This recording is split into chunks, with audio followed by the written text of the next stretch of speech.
ಸಚಿವರ ಮನವೊಲಿಕೆಗೆ DK circus, ಮಂತ್ರಿಗಳ ಮುನಿಸು ಶಮನ ಮಾಡ್ತಾರ ರಾಗ. ಖಾಸಗಿ ಹೋಟೆಲ್ನಲ್ಲಿ ಹೈಕಮಾಂಡ್ ಭೇಟಿ.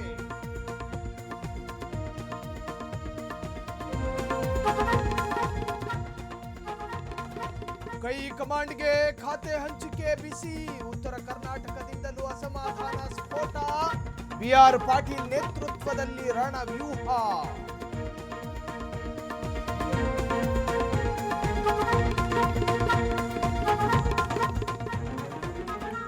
ಜಮೀರ್ ಅಹ್ಮದ್ ಖಾನ್ ಪರ ಬೀದಿಗಿಳಿದ ಮುಸ್ಲಿಮರು.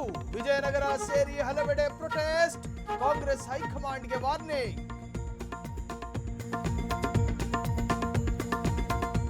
ಕೊನೆಗೂ ಅಣ್ಣಾಮಲೈ ರಾಜೀನಾಮೆ ಅಂಗೀಕಾರ. 6 ವರ್ಷಗಳ ಬಿಜೆಪಿ ಬಂಧಕ್ಕೆ ಗುಡ್ ಬೈ. ಹೊಸ ಚಳವಳಿ ಕಟ್ತಾರ ಸಿಂಗ. ಸರ್ಕಾರದ ವಿರುದ್ಧ ರೈತರ ರೋಷಾಗ್ನಿ ಸ್ಫೋಟ. ಭೂ ಸ್ವಾಧೀನ ವಿರೋಧಿಸಿ ಪ್ರೊಟೆಸ್ಟ್. ವಿಧಾನಸೌಧ ಮುತ್ತಿಗೆಗೆ ಬೈಕ್ ರ್ಯಾಲಿ.